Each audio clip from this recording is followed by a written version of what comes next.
Para o pastor, então, o nosso convidado. Com muito carinho que nós recebemos o pastor. E, no final, eu vou estar dando mais algumas informações sobre o pastor e também sobre a continuação do congresso. Então, nesse momento, ouçamos a palavra. Obrigado, Zé. Graça e paz, queridos. Nós queremos dizer da alegria que está aqui novamente. Tivemos aqui ano passado, na conferência da MEVA, e aí conseguimos fugir aqui para um culto, estar presente em um culto dessa igreja e receber o convite, então, da mocidade para participar dessa conferência. Foi, para mim, algo de muita alegria. Não somente rever a igreja, mas já estou olhando aqui alguns irmãos lá da MEVA, e isso é uma alegria muito grande para mim. O tema passado, para que eu pudesse estar falando hoje, e amanhã e domingo, é um tema desafiador. Eu acho que quem vai botar lá, você liga para mim aí, por favor. O tema sobre amor é para a igreja um grande desafio. Até porque tem sido colocado como a marca do discípulo.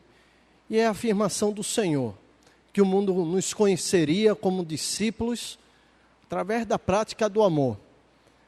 E desde que recebi o tema, o meu coração ficou rodando em textos e pensando qual seria o melhor caminho a trilhar com os queridos irmãos, os jovens e outros irmãos que eu estou vendo aqui que são jovens há um pouco mais de tempo, não é isso? Então, tratar sobre amor. E o texto de João 13, 35, quando Jesus fala para os seus, dizendo o amor precisa ser essa evidência. E pegando as 4 oficinas que teremos, eu estou só argumentando para dizer onde eu quero chegar. Olhando as 4 oficinas que teremos amanhã, onde veremos algumas marcas desse amor e como ele vai se substancializar no nosso dia a dia, eu preferi trilhar um outro caminho. Estava conversando com o José hoje, no começo da tarde. O caminho que eu quero trilhar é aonde esse amor, que pode ser evidenciado na vida de um verdadeiro crente, aonde é que ele se fundamenta. E eu estou pensando em termos práticos. Quero colocar uma tese aqui para os queridos, para que a gente trilhe, baseado nessa tese, os nossos encontros de hoje até domingo de manhã. O amor, ele é primeiramente efeito, para que depois seja causa. O que é que eu quero dizer? É que o amor, ele vai ser gerado em nós. É fato que alguns falam sobre o amor ser uma decisão, e eu concordo, mas essa decisão só pode ser levada a cabo em cima de fundamentos, em cima de algo que é construído no nosso interior. Então a decisão de amor precisa ser estruturada em uma vida que está pronta para amar. Deixa eu dar um exemplo. O próprio Deus. Deus, em sua essência, ele é amor. E nós cantamos que devemos amar como o Senhor nos amou. Mas Deus pode nos amar com todas as características de um amor divino por conta daquilo que ele é. Não há como Deus revelar o seu amor se ele não fosse o que ele é. Sua misericórdia, sua graça, a sua fidelidade, ou seja, o ser de Deus o possibilita a amar, até porque em essência, com a soma de todos os atributos, ele é amor. O que eu estou querendo dizer com isso? É que se nós não construirmos na nossa vida, no nosso coração, enquanto crentes, características realmente daqueles que são discípulos do Senhor, a evidência, o efeito desse discipulado, que é o amor, não vai ser evidenciado nunca. Não tem como nos esforçarmos para amar como o Senhor amou. Não tem como, na nossa força, na nossa estrutura humana, revelar e vivenciar um amor que vem de Deus. Sei que o cântico tema foi esse último, né? Que foi, para mim foi ensinado, que eu nunca tinha cantado. Mas deixa eu dizer que quando começamos a orar, através daquele primeiro cântico, eu pensei, que bênção que escolheram esse cântico como um cântico tema. Porque ele passa exatamente em cima do meu argumento. Se nós olharmos para o Senhor, se nós estivermos nos aproximando dele, aí vamos desenvolver características que são dele, como é a característica do amor. A verdade é que o desafio que eu quero trazer para os irmãos nesses 3 dias é irmos para marcas que vai causar como efeito, vai trazer como efeito a marca visível, prática do discípulo, que é o amor. Estou pensando no diálogo que Jesus teve com Pedro. João 21, é um texto bem conhecido. Os irmãos lembram que Jesus havia ressurreto, os apóstolos estavam em Jerusalém, estavam esperando o contato com o Senhor Jesus ressurreto. Pedro estava cansado, triste, frustrado, até com ele próprio, porque o tinha negado. E diante daquela experiência tão difícil de ter rejeitado o Senhor e o negado, ele em uma hora disse para os outros apóstolos, eu vou pescar. Está ali, João 21. E eu já ouvi uma mensagem muito joia, dizendo que quando Pedro disse, vou pescar, é como se o seu coração estivesse inclinado a voltar à velha prática, à velha vida, e voltar a tudo aquilo que ele era antes de conhecer o Senhor naquele dia da pesca maravilhosa.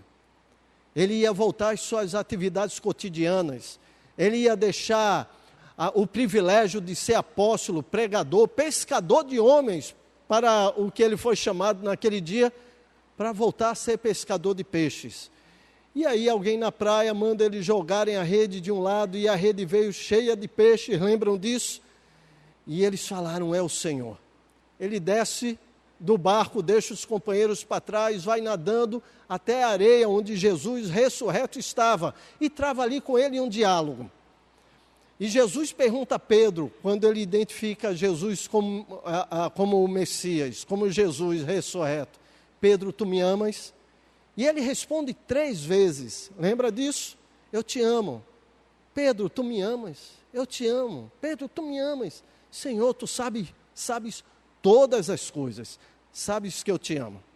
E cada vez que Pedro respondia, Senhor, eu te amo, quem lembra da resposta que Jesus dava a Pedro? Apacenta meus cordeiros, pastoreia minhas ovelhas. Aquele era um momento da vocação pastoral de Pedro.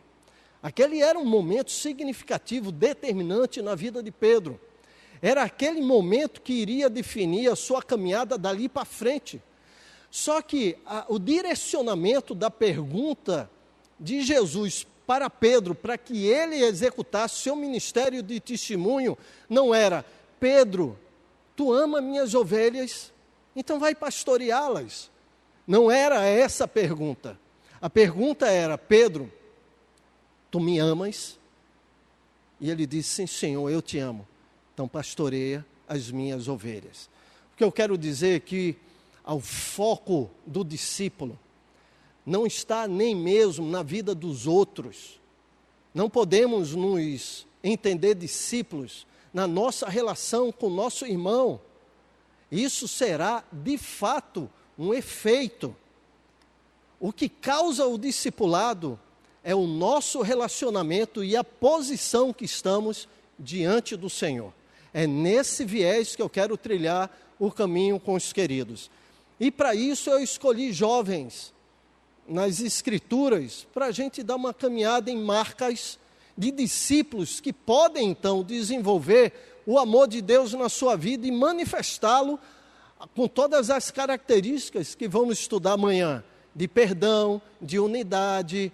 Me ajudem aí, o que é que tem mais? Tudo que está aí para as oficinas de amanhã, tá bom? Qual é a minha proposta hoje? Eu tenho quanto tempo? Não tenho tempo? Tempo livre? Coisa boa, né? Eu vou ser bem rápido.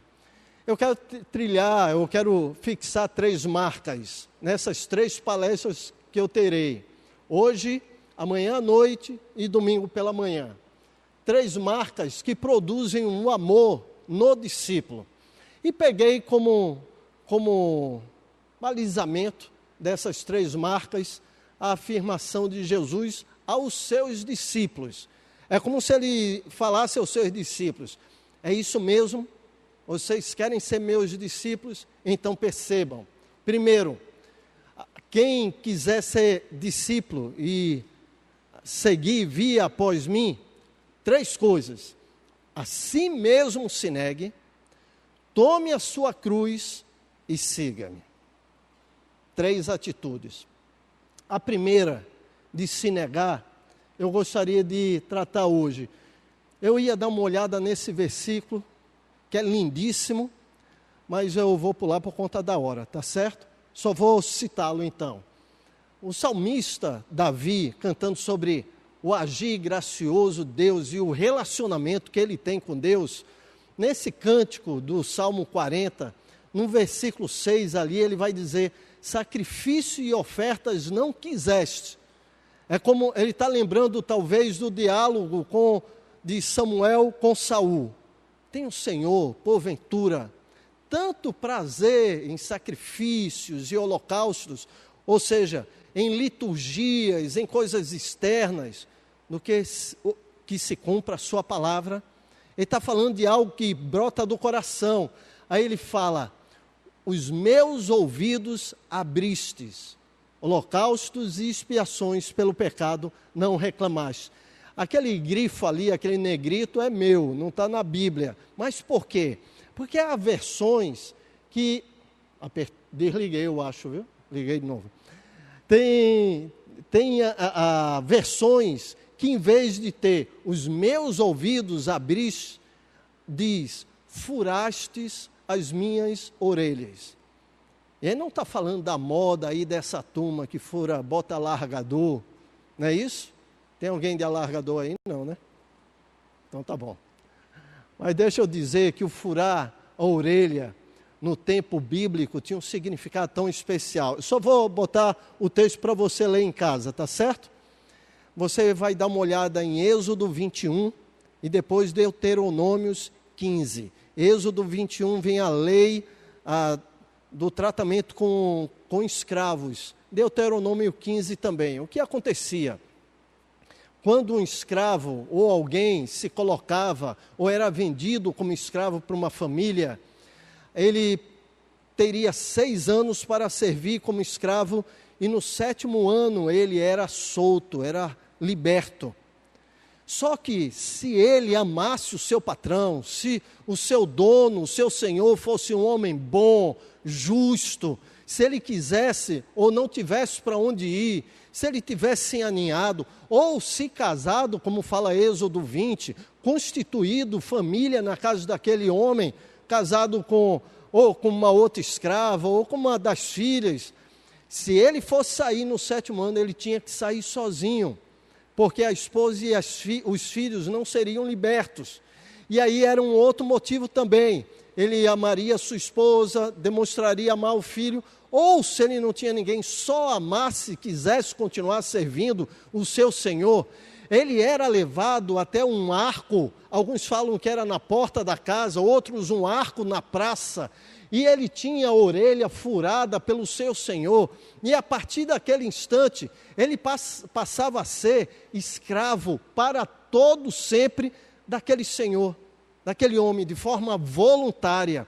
Esse cântico de Davi, ele está dizendo, se você lê todo o cântico, todo o salmo, ele vai dizer: Senhor, não há para quem eu queira ir, não há outro Senhor para servir, não há ninguém como tu, eu quero ficar para sempre com o Senhor furou a minha orelha, eu te pertenço, eu quero me relacionar contigo, eu quero acordar cada dia onde tu estás, eu quero dormir no mesmo lugar que o Senhor está. Essa é a ideia do furar a orelha. E esse é um discípulo, é aquele que tem a orelha furada. Aí depois vai gente, aí tem uns rapazes querendo botar brinquinho, o pastor vai reclamar, fala, pastor é bíblico, não viu o pastor Sérgio falando? Mas deixa eu trazer a primeira marca, obediência. Primeiro cântico fala sobre isso, não fala que cantamos, se tu olhares, Senhor, para dentro de mim, nada encontrarás bom, mas um desejo eu tenho de ser transformado. Vai falar de obediência, eu não vou cantar o cântico todo que eu vou esquecer a letra. Mas fala sobre obedecer, não fala? Obedecer. A obediência, e eu quero linkar a obediência como negar-se a si mesmo, porque a obediência significa eu vou abrir mão do que eu acho que deva ser feito para fazer aquilo que outra pessoa acha que deve ser feita. Ou seja, quando um pai fala, meu filho, vai estudar, e você vai estudar, normalmente é porque o pai e a mãe mandou, não necessariamente porque você está muito animado para ir estudar, não é verdade? A obediência normalmente passa por esse caminho, é de se submeter a alguém, é de submeter o seu coração e a sua vontade, ou se posicionar por conta de alguém que mandou, por alguém superior. A obediência sempre tem esse aspecto, ou de hierarquia, ou de respeito, ou de ambos. Eu coloquei essa figura porque eu quero trazer esse grupo de jovens para a gente refletir, revisitar, certamente, porque é um texto conhecido dos queridos. Abra para mim, por favor, para lermos juntos o texto de Daniel, capítulo 1. Só dando um contexto, enquanto você está abrindo aí Daniel, capítulo 1. O povo do Senhor tinha sido levado cativo para a Babilônia. Os caldeus tinham arrastado várias nações, entre elas Israel e Judá. E era costume dos caldeus pegar os povos dominados, retirar pessoas de suas nações, espalharem por outras nações e trazerem pessoas de outras nações dominadas para dentro daquela nação recém-dominada, para haver mistura, para haver quebra de cultura, para haver quebra de fé, de religião e assim por diante. E também pegavam pessoas nobres, ou do governo, ou pessoas preparadas das nações e levavam para a capital, para a Babilônia. Então Nabucodonosor, Ciro, todos eles fizeram coisas assim. Esse é o contexto de Daniel, capítulo 1.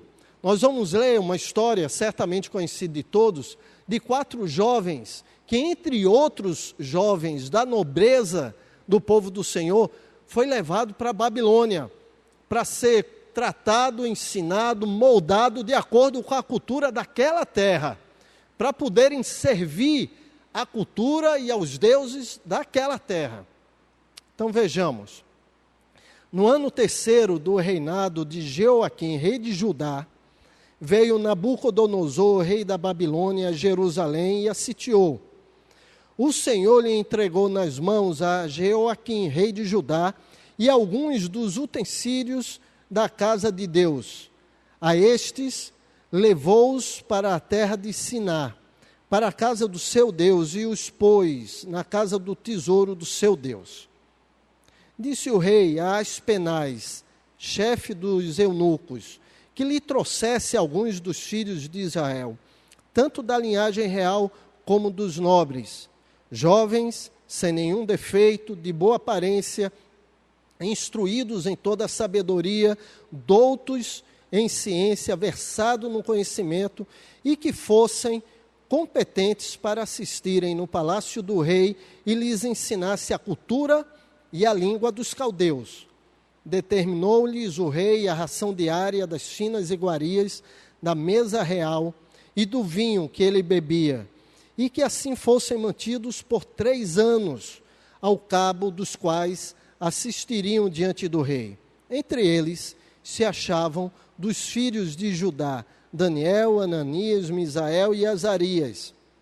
o chefe dos eunucos, lhes pôs outros nomes, a saber, a Daniel de Beltesazar, a Ananias, o de Sadraque, a Misael de Mesaque e a Azarias, o de Abednego. Resolveu Daniel firmemente não contaminar-se com as finas iguarias do rei, nem com o vinho que ele bebia. Então, pediu ao chefe dos eunucos que lhe permitisse não contaminar-se. Ora, Deus concedeu a Daniel misericórdia e compreensão da parte do chefe dos eunucos.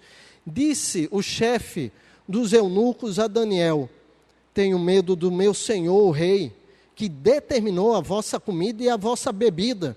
Porque, pois, veria ele o vosso rosto mais abatido do que os outros jovens da vossa cidade? Assim poríeis em perigo a minha cabeça para com o rei.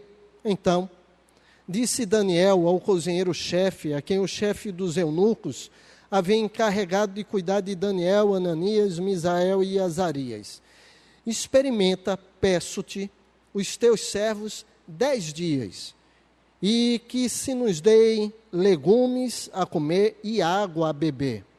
Então se veja diante de ti a nossa aparência, e dos jovens que comem das finas iguarias do rei. Segundo vires, ages com teus servos. Ele atendeu e os experimentou 10 dias, e no fim de 10 dias, a sua aparência era melhor. Estavam eles mais robustos do que todos os jovens que comiam das finas iguarias do rei. Com isso, o cozinheiro-chefe tirou deles as finas iguarias e o vinho que deveriam beber, e lhes dava legumes. Ora, a estes 4 jovens, Deus deu o conhecimento e a inteligência em toda a cultura e sabedoria, mas a Daniel deu a inteligência de todas as visões e sonhos. Vencido o tempo determinado pelo rei para que os trouxessem, o chefe dos eunucos os trouxe à presença de Nabucodonosor. Então o rei falou com eles, e entre todos não foram achados outros como Daniel, Ananias, Misael e Azarias. Por isso, passaram a assistir diante do rei. Em toda a matéria de sabedoria e inteligência sobre o que o rei lhes perguntava, ou lhes fez perguntas, os achou 10 vezes mais doutos do que todos os magos e encantadores que havia em todo o seu reino. Daniel continuou até o 1º ano do rei Ciro.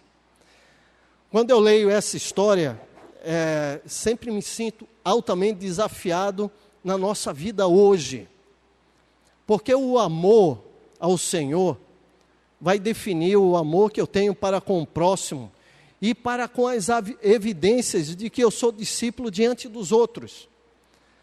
O meu relacionamento, a minha posição, a minha postura diante do Senhor é quem vai produzir essas evidências ao meu redor. Eu não tenho como produzir nada positivo, já que cantamos que não há nada positivo em nós, mas é o Senhor quem promove isso. Não há como não entendermos que características como a desses jovens, e para mim a característica que eu quero ressaltar, dentre outras, é de obediência, precisa ser moldada na nossa vida. Estamos num período muito difícil no nosso Brasil. Aliás, estamos caminhando para momentos difíceis na história mesmo da humanidade.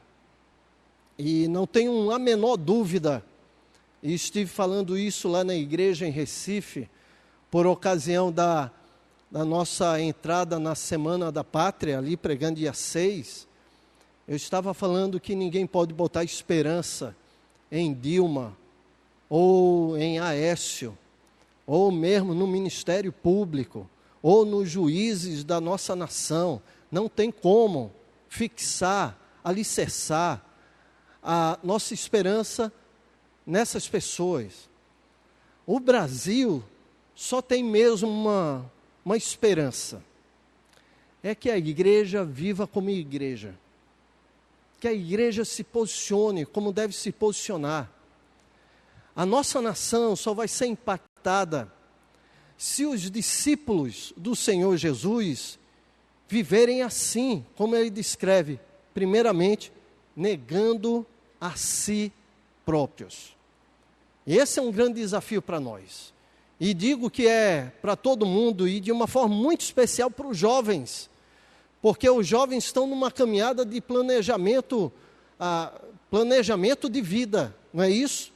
O que eu vou fazer, o que eu vou estudar, que faculdade, quando eu terminar a faculdade, para onde eu vou, se eu faço mestrado, se eu vou para o doutorado, se sigo para uma empresa, se faço concurso público, o que é que eu vou fazer da minha vida? Em cima dessas decisões, essas decisões são baseadas em valores, são eles que vão determinar o nosso caminho daí para frente.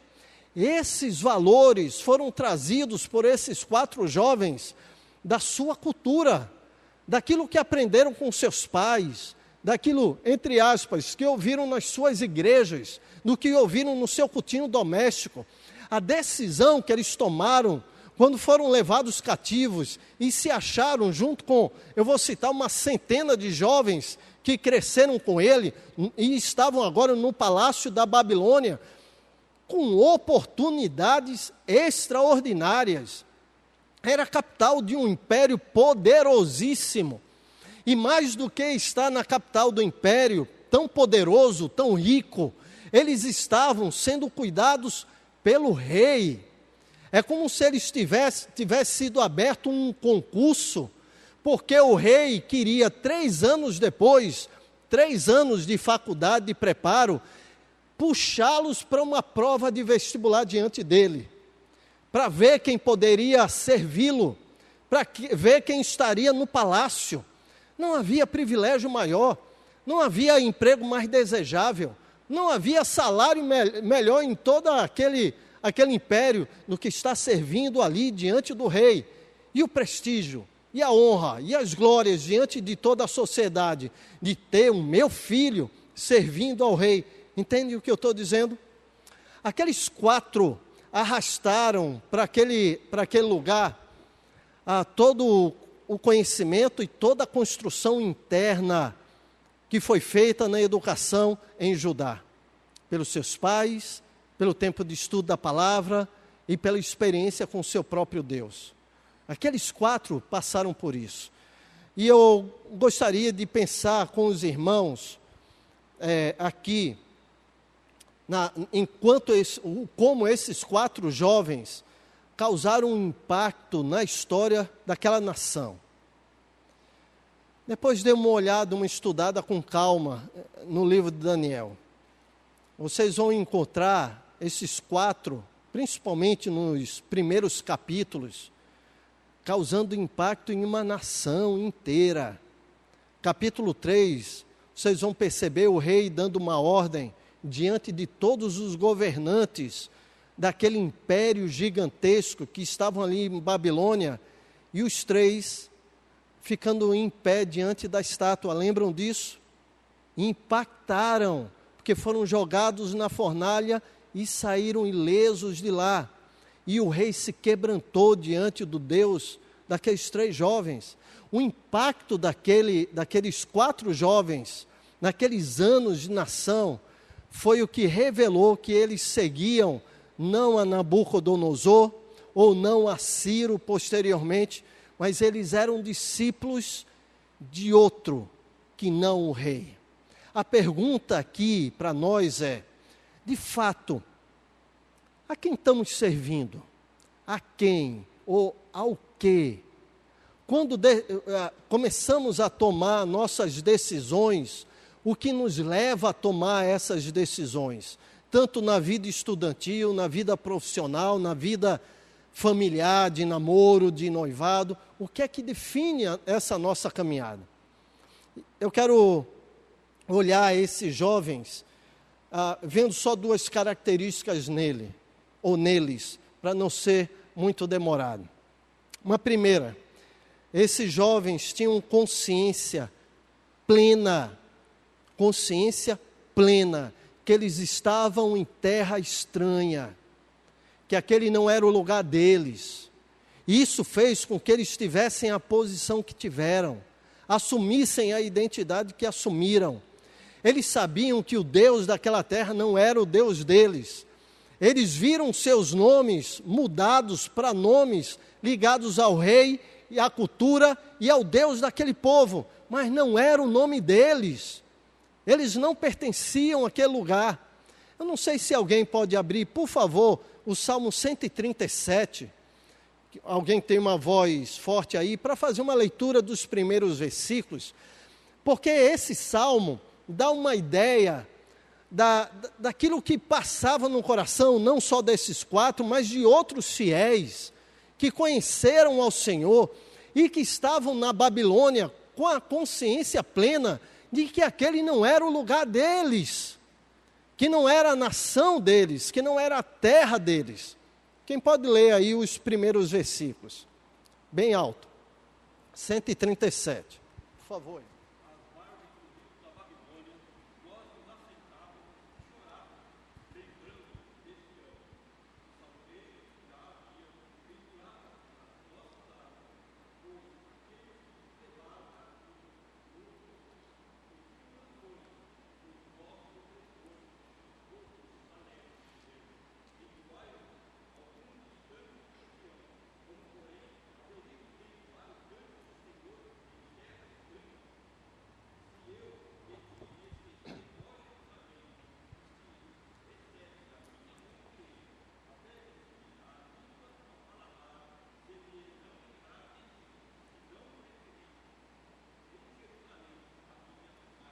Obrigado, querido.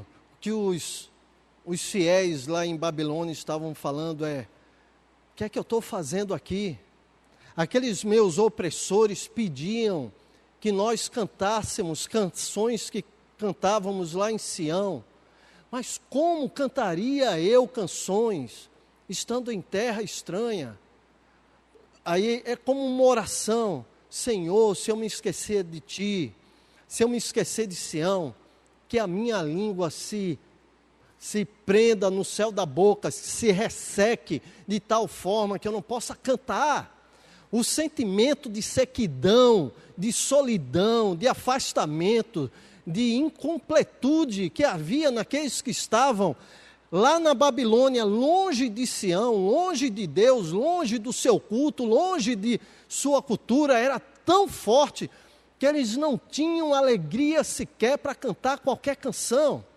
Os 4 que estavam ali no palácio tinham consciência plena que aquela não era a terra deles, que eles não tinham que se envolver com a cultura, com a comida, com as finas iguarias que aquela terra estava oferecendo. Esse é um grande desafio para nós. O mundo nos oferece aí fora portas abertas, são luzes piscando. Não fazemos nada errado sem oportunidade aberta, não é verdade? A trilhar nossos caminhos longe do caminho do Senhor é muito mais fácil. E humanamente falando, às vezes até mais de um transitar mais tranquilo do que se nós tomarmos uma decisão de sermos obedientes, zelosos e fiéis. Muito mais fácil. Só que o versículo 8 fala que Daniel, e aí a gente soma os outros 3, eles resolveram firmemente no coração não se contaminar com as finas iguarias do rei e com o vinho que ele bebia. Vocês sabem que os judeus não comem todas as coisas. Eles têm todo um cerimonial e o tipo de comida que podem, que não podem comer.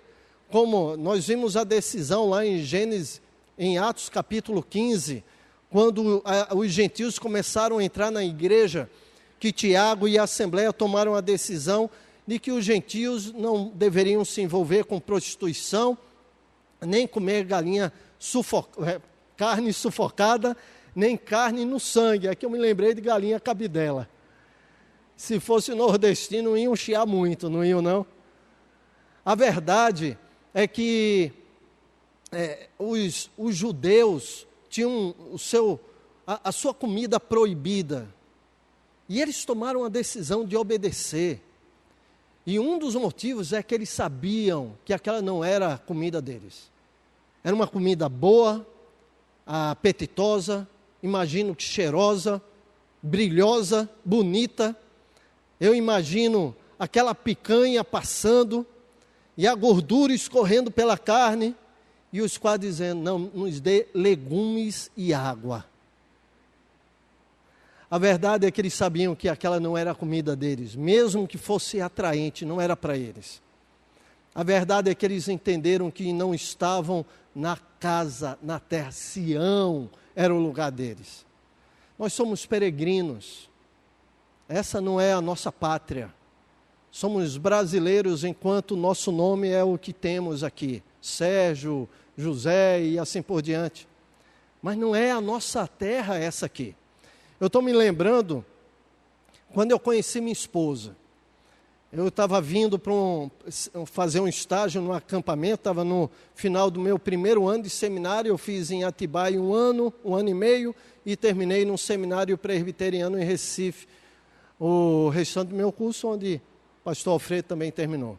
Mas eu me lembro que eu cheguei para a equipe de acampamento, e o diretor Jorge Tais fez um estudo sobre oração, e fez um desafio para a equipe, para cada um pegar um motivo de oração e colocar diante de Deus e orar durante toda aquela temporada, para que a gente checasse, para perceber Deus responder nossas orações. E eu falei, Senhor, o que é que eu gostaria de ter? Aí eu coloquei, Senhor, sabe o que eu queria? Queria mesmo. Queria conhecer aquela que vai ser a minha esposa. Acho que tem gente orando aqui assim, não tem não? Eu gostaria muito, Senhor. Então, vai ser esse meu pedido de oração. Isso foi em dezembro, no treinamento da equipe. Quando eu volto para início de temporada, no primeiro final de semana de janeiro, quando eu entro no salão de culto, me lembro como hoje, parece que está a cena aqui diante de mim. Eu entro, aí tem uma menina assim, cabelo preto, longo, cabelo molhado, ela tinha um pente azul desse tamanho, e ela passava assim no cabelo. E aí meu coração derreteu. Eu falei, é essa, resposta de oração. Não preciso nem orar a temporada toda, já sei quem é. Aí eu decidi conhecê-la, não sabia quem era. Minha irmã fazia parte da equipe, eu pedi a minha irmã, vai, descobre ali o nome, de onde é, e assim por diante. Minha irmã foi e deu toda a ficha técnica. Aí eu falei, então eu vou lá conversar com ela. E eu ali, corajoso, como eu sempre fui, eu era conselheiro, porque era seminarista, e ela era da lanchonete, ela vendia ali na lanchonete. Aí deu um intervalo, eu corajosamente encostei no balcão da lanchonete, fiz uma posição assim bem charmosa. E aí ela, quando terminou de servir uma pessoa, chegou perto de mim, você quer o quê? E eu tinha decidido que ia chamar ela para conversar, né? Olhei para ela e fiz, um batom de chocolate e uma Coca-Cola, por favor. Enquanto ela foi lá e voltou, eu tomei coragem. E aí quando ela chegou, eu pensei, eu preciso dar uma entrada certa. Eu só tenho uma bala, eu preciso acertar nessa minha ação. E eu, seminarista, olhei para ela e fiz uma pergunta assim, bem teológica. Eu fiz, você crê em seres extraterrestres? Ela olhou para mim e fez, como é? ETs. Você crê que existem ETs? Falei, que papo é esse, menino? Acredita ou não? É claro que não, pois existem. E eu tenho prova bíblica. Ela, como assim? Onde? Falei, quando sair daí, a gente senta ali embaixo da jaqueira, num banquinho que tem, e eu lhe mostro na Bíblia. Olha, essa tática já não dá para aplicar por aí, viu? Já estão conhecidos. Mas estou casado com ela há 30 anos, indo para o 31º. Mas deixa eu falar a minha base para ela, né? Para não acharem vocês que, assim como ela no começo, que eu estava enrolando ela. Sentei com ela na jaqueira do número 4, que tem lá no Palácio da Vida em Paudalho, num banquinho, abri João 17, que Jesus diz, eles não são do mundo, como eu também não sou. Ou seja, se tem ETs, olha para a gente, nós não pertencemos a essa terra. Se existe gente que não é dessa terra, somos nós. Eu não sei se você já reparou em gringo andando pela cidade. Lá em Recife, é uma cidade turística, né, tem muito gringo. E é fácil identificar. Só o cara caminhar, normalmente é bem branquelo, com uma roupa bem ridícula, todo quadriculado com o estado, lá vem ele passando, você sabe, esse não é daqui da terra. A forma como ele fala, a forma como ele anda, a gente percebe que não é do Brasil. O que na minha mente passa é que se nós tivermos consciência plena de que essa não é a nossa terra, nós não vamos nos envolver com as iguarias que nos são oferecidas. Não nos pertencem. Nós temos muito bem a orientação divina. Nós sabemos o que Deus propõe para os jovens. Sabemos o que Deus propõe para os adultos, para os crentes, para os discípulos.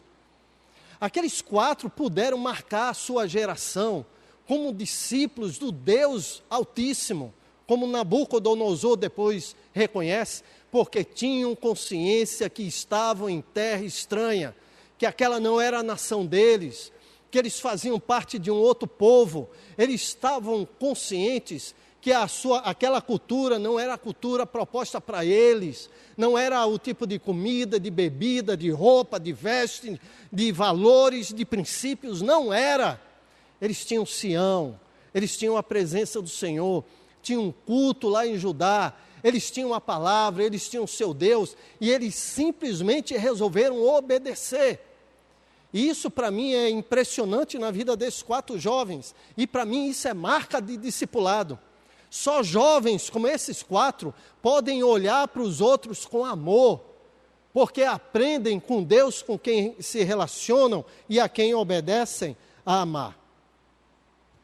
Eu estou lembrando aqui, eu já ia para o segundo ponto, mas me lembrei de uma história. Minhas histórias é que vão aumentando minha palavra, então tu dá desconto. Como ali está um reflexo de luz, eu não estou vendo direito o relógio, tá certo?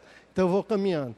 Me lembro, primeiro ano lá em Atibaia, eu tive aula de evangelismo com um professor chamado Paulo Solonca, pastor de uma igreja batista em São Paulo. Foi para a glória, o Senhor o levou há poucos anos atrás. Pastor Paulo Solonca era um pastor de evangelismo, deu um curso, e ele desafiou um evangelismo criativo. A gente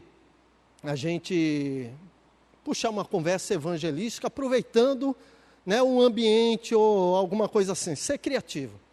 E eu estou me lembrei agora, enquanto falava sobre os ETs, de pegando ônibus, eu fazia meu estágio final de semana na igreja presbiteriana do Brás, na capital, e voltava para Atibaia toda segunda-feira.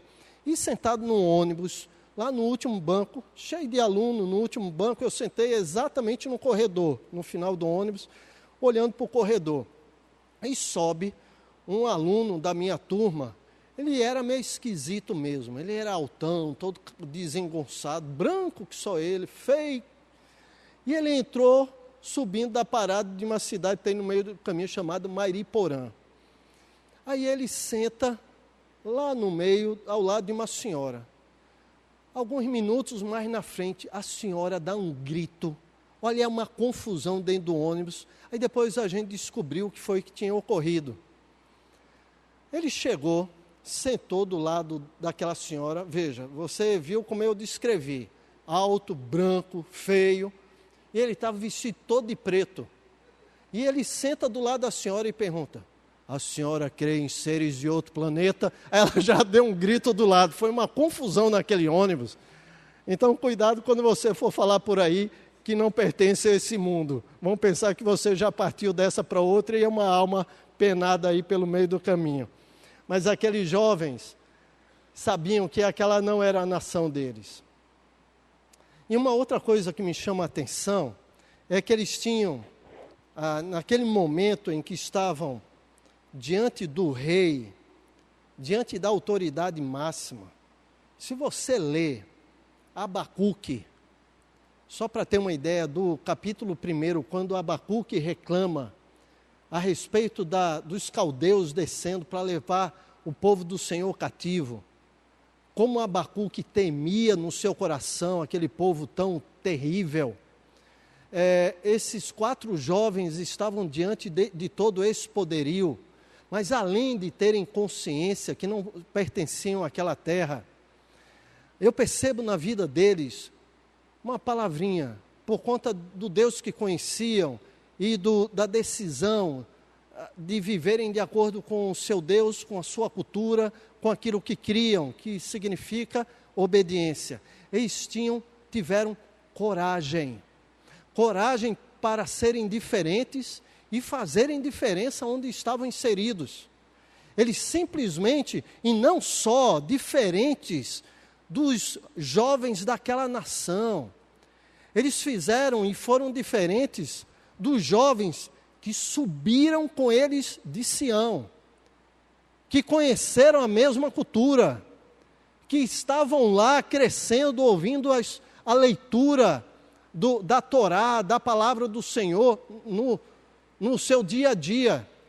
Eram jovens que tinham ouvido em casa a respeito da libertação de Israel lá do Egito, ouvido como Deus abriu o Mar Vermelho, depois abriu o Rio Jordão, como tirou gigantes da terra para assentar o povo dele ali naquele lugar, o Deus poderoso que eles tinham ouvido, mas de uma centena, 4 resolveram ser obedientes. O que eu estou dizendo é que a obediência requer coragem. Requer coragem. Aqueles meninos, simplesmente em meio aos 100, eu estou colocando 100 como um número hipotético, 100 jovens judeus que estavam convivendo com eles se posicionaram dizendo: não vamos comer o leitão, não vamos comer a picanha, não vamos tomar esse vinho, nós vamos obedecer ao Senhor. Estou lembrando de uma jovem da igreja que eu fui pastor durante quase 20 anos, a igreja de Boa Viagem. Eu estou lá no meu 2º ano, sou recém-chegado, mas a minha última igreja eu pastoreei quase por 2 décadas, e eu me lembro que uma jovem me ligou, recém-convertida, eu acho que ela tinha uns 4, 5 meses de convertida, e ela ligou em junho, dizendo: pastor, eu estou com uma dúvida grande no meu coração. Eu falei: diga, querido, o que é que está vendo? Não, é porque eu recebi convite de uns 6 jovens que estão saindo aqui de Recife para uma festa em Garanhuns chamada Circuito do Frio. E eles estavam programando levar vinho, levar vodka, esse tipo de coisa, para ir para esse final de semana, para esse circuito. E eu: sim, qual é o problema? Ela disse: pastor, é que eu achei que isso não tem mais a ver comigo. E por que você não falou isso para eles? Eu falei. E por que não falou? Eu não vou por isso, por aquilo e por aquilo outro. Falei, pastor. E o que foi que eles disseram? Perguntaram para mim: tu não está querendo ser crente demais não, menina? E você respondeu o que para eles? Eu não respondi nada, só falei que não queria ir. Eu falei: era para ter respondido. O que, pastor? É isso mesmo que eu quero. Eu quero ser crente demais, sim. Quanto mais crente, melhor. É isso que eu quero ser. O que eu estou pegando essa ilustração de uma experiência que eu tive na minha igreja, eu sei que aqui, pastor Alfredo, não tem problema nenhum nessa área, mas lá em Recife a gente tem. O que eu estou querendo dizer é que aquela jovem teve dificuldade de obedecer e precisou de coragem para firmar os seus caminhos no meio da juventude da igreja.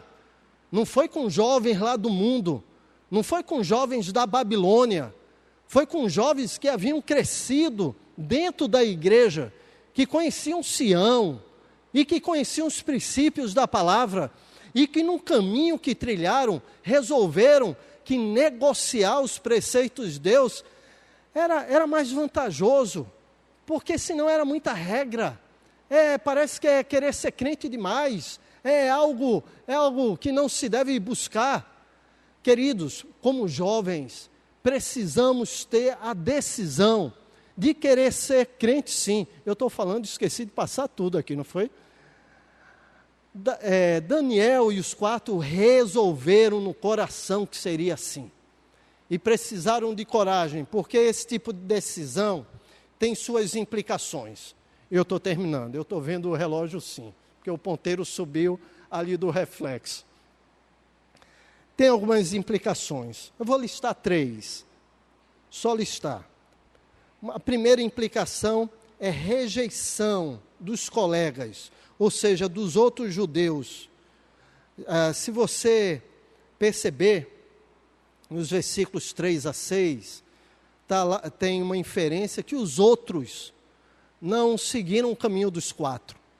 Que os outros 100, os outros 96, comeram das finas iguarias do rei, beberam vinho do rei, e quando foram apresentados, os 4 se destacaram. Deixa eu falar uma coisa para vocês.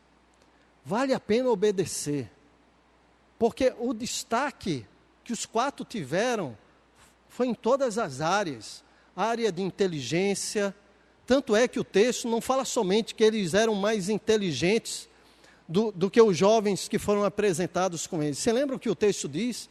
Que eles foram achados 10 vezes mais inteligentes e sábios do que os sábios do rei. Não era com a sua turminha, não. Os sábios do rei, do império, do palácio, eles eram 10 vezes mais sábios, mais preparados do que eles. E outra coisa, eles eram mais saudáveis, mais bonitos. Rapaz, esse negócio de academia, a turma está gastando tempo de academia. Quer ser bonito, vai obedecer ao Senhor. Foi o que os 4 fizeram. Quer aparecer aí sarado, bonitão? Obedece. Basicamente isso que eles fizeram. Agora, essa decisão de trilhar esse caminho tem essa implicação. Aquela jovem não foi com aquela turminha para Garanhuns e, creiam, ela não conseguiu voltar ao convívio daqueles outros jovens. Não conseguiu. E aqui, como pastor orando, eu digo, graças a Deus. Graças a Deus. Mas normalmente, quando um jovem toma a coragem de obedecer, de não trilhar o caminho da normalidade, entre aspas, do que se vê aí, há uma tendência dele ser escanteado, de não ser incluído, de não ser puxado para algumas programações. De repente ele se vê isolado, até mesmo dentro de nossas comunidades. Uma implicação passa por isso. E isso precisamos ter consciência, de que quando vivemos como aqueles que são cidadãos de outra terra, podemos ser excluídos. Segunda implicação, exige disciplina. Veio um jovem conversar comigo semana retrasada e eu boto isso de gabinete porque ninguém conhece as pessoas lá da minha igreja. Mas ele veio com toda a sinceridade dizendo, pastor, eu estou com problema com pornografia. E eu falei, irmão, creia que infelizmente você não é o único jovem. Isso acontece lá em Recife, aqui é tudo tranquilo. Eu estou com um problema de pornografia, sabe, pastor? Eu luto com isso. E eu saí dando algumas dicas. Uma era decisão e uma outra foi disciplina. Porque a obediência exige disciplina. Fugir de vício exige disciplina. Seja ele de álcool, de cigarro, de drogas, de sexo, de pornografia, exige uma decisão e uma disciplina. É interessante que o apóstolo Paulo, quando compara a vida cristã, escrevendo a Timóteo, ele coloca 3 práticas. Quem lembra? Eu acho que é capítulo 3, eu não tenho certeza, eu me lembrei aqui do texto. Paulo escreve a Timóteo e compara a vida cristã a um lavrador. Quem lembra dos outros 2? Fala alto aí, tá certo. Soldado, falta outro. Atleta. Olha a característica de um lavrador, de um soldado, de atleta. Tem 3 cara que precisa mais disciplina do que esses 3. Lavrador acordar todo dia cedinho para ir limpar o campo, de ficar na expectativa e esperando sair o fruto, aí ele tem que limpar. O atleta, para chegar a um pódio de uma disputa, sabe o quanto ele abriu mão, o quanto ele se disciplinou, não namorar, não sair para farra, não beber, ou seja, ele entrou numa vida regrada, na disciplina durante anos, para subir a um pódio e colocar uma medalha. E o soldado, nem preciso falar sobre disciplina militar. O que é exigido de pessoas que resolvem obedecer à consciência, que vão precisar de uma decisão nesse sentido e de uma disciplina nesse sentido. Agora imaginem novamente a mesa dos 100. Aí lá vem passando na frente dos 4, aquele pernil. Você já comeu aquele, como é? Me fugiu o nome. A pururuca, ó, um pernilzinho, um suínozinho a pururuca. Até enchi a boca d'água. Aí estão eles sentados. Aí botam na frente deles aquele bichinho assim, sorrindo para eles, a gordurinha escorrendo, a picanha bem assadinha. Quando corta, aquele sangue desce. Sabe? E aquele cheirinho passando pelo nariz deles. E aí vem o prato, coloca na frente dele. Chuchu cozido, cenoura bem cortadinha, tomate colhido na hora. Extraordinário, não é não? Tu troca uma picanha por um tomate e não dá, né? Ele virou a cara dizendo, nem vou responder essa, pastor. A verdade é que eles tinham desejo de comer. Será que não passava na mente daqueles 4 jovens, olhando para aquele prato? Rapaz, está difícil comer chuchu olhando para essa picanha aqui na frente. O cheiro do chuchu não me atrai, feito o cheiro do porco, feito o assado, feito... Não é verdade? Eles precisaram de disciplina, a obediência, o querer fazer a diferença no mundo que a gente vive, vai exigir de nós disciplina. Uma consciência, pode ser que sejamos escanteados na faculdade, às vezes até no próprio ambiente familiar, às vezes, infelizmente, até dentro da igreja. E outra coisa, vai exigir de nós disciplina. E, para terminar, pode provocar perseguição. Deixa eu falar uma coisa mais clara. Inevitavelmente vai vir perseguição. É só continuar lendo, vocês vão chegar, capítulo 3, Mesaque, Sadraque e Abedênego são lançados, né, na fornalha, lembram disso? Rapaz, a convicção desses 3 jovens é extraordinária. Que se você ler o texto capítulo 3, Nabucodonosor põe os 3, confrontando que eles tinham sido acusados de não se encurvarem diante da estátua que Nabucodonosor tinha levantado. E Nabucodonosor chamou os 3 e perguntou, foi isso mesmo que aconteceu? E os 3 calados, sem falar nada para Nabucodonosor. Aí Nabucodonosor se irou.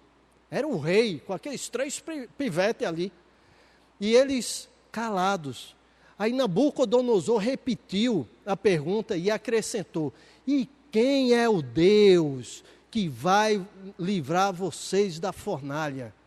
Aí eles responderam. O início da resposta deles foi extraordinária. A respeito disso, nós nem precisamos mais falar ao rei. Rapaz, quando eu li essa frase, eu me arrepiei.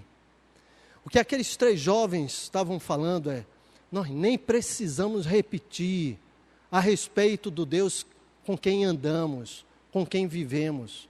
O Senhor conhece, o Senhor já viu, já percebeu na nossa vida. Nem precisamos acrescentar nada a respeito do conhecimento desse Deus. Mas saiba o Senhor Rei, que nós não nos encurvaremos diante da estátua que ergueres. Eles são jogados, lançados na fornalha, vocês conhecem a história, e os soldados que jogaram morreram, e eles caíram, e o texto fala que Nabucodonosor vai para fora, para longe, com a porta, e o texto lá do capítulo 3 fala que ele estava sentado e vendo vultos andando dentro do fogo. E é impressionante, porque não eram 3, eram 4. E diz que Nabucodonosor chama os seus governantes e pergunta: não lançamos nós 3 naquela fornalha? Foi, senhor rei, mas eu vejo 4, e o quarto tem a semelhança dos filhos de um filho dos deuses. É interessante perceber que quando nós temos a coragem de obedecer, creia, necessariamente não vamos ser livres de fornalhas. A perseguição virá. Aqueles que querem viver piedosamente, quem lembra o que o texto diz, serão perseguidos ou padecerão perseguição, diz o texto. Agora creia também que quando caímos na fornalha, não caímos sozinhos. O Senhor está presente conosco.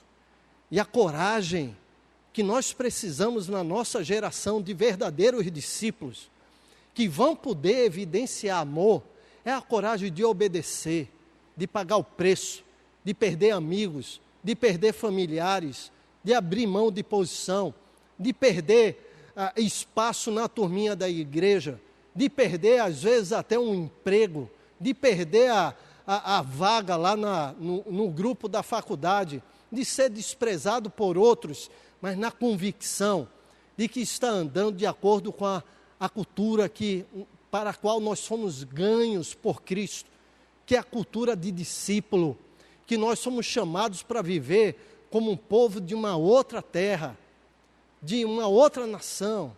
Nós já fomos colocados lá, estamos assentados nos lugares celestiais e precisamos nessa geração de jovens que queiram levar o discipulado a sério, a dizer: conte comigo, eu vou viver uma vida santa, eu quero trilhar um caminho de disciplina, eu não vou ser guiado, nem minhas decisões vão ter a ver com o meu olfato ou com o meu paladar, pelo prazer que eu vou sentir, pelo que eu vou experimentar, mas vai ter a ver com minhas convicções, tem a ver com Deus que eu tenho experimentado na minha alma, é com Ele que eu vou tomar minhas decisões. Coragem para fazer isso, tem suas implicações, mas não tenha dúvida que não andaremos sozinhos.